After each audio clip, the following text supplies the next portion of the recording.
Bonjour à tous, voilà le petit message de la semaine avant d'entamer le week-end.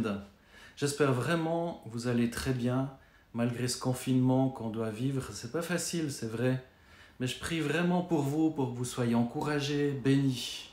J'aimerais vous partager un verset du psaume 23, le verset 1 d'ailleurs. David va déclarer « L'Éternel est mon berger » et il en conclut « Je ne manquerai de rien ». Comment dire ces choses à l'heure actuelle avec ce Covid-19, le confinement? Et c'est vrai, il y a des croyants qui sont privés du nécessaire dans certains pays. Beaucoup vivent dans la misère, dans la persécution même, dans la maladie. Alors comment et par quoi tous pourraient dire mais je manquerai de rien? Même Jésus va dire, et il le dit avec insistance dans l'évangile de Jean, chapitre 10, verset 10, il va dire « Moi je suis venu afin que les brebis aient la vie et qu'elle l'ait en abondance. » Jésus parle de cette abondance. Donc si l'Éternel est mon berger, si je me tourne vers Jésus, je vois une éternité bienheureuse pour toujours dans la glorieuse présence du Père et de Jésus-Christ évidemment.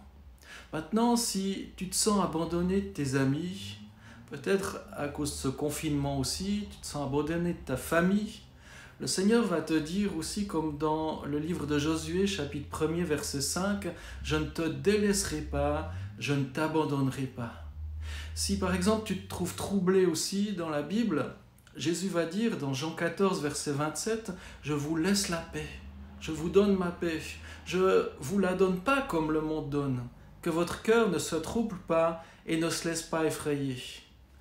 Maintenant, si tu as perdu un être cher, beaucoup passent par le deuil aujourd'hui à cause de cette maladie aussi.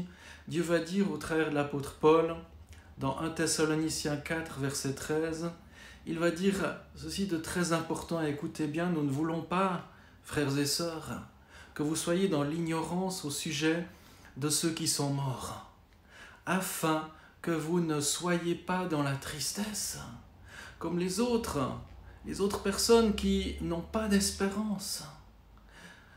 Maintenant, si tu as besoin de consolation, et beaucoup sont dans la tristesse aussi, peut-être tu dis, mais je suis triste, et comment je pourrais être heureux ou heureuse avec tout ce qui se passe autour de moi? Dans 2 Corinthiens 1, versets 3 et 4, il est dit, « Béni soit Dieu, le Père de notre Seigneur Jésus-Christ, le Père plein de compassion et le Dieu de tout réconfort.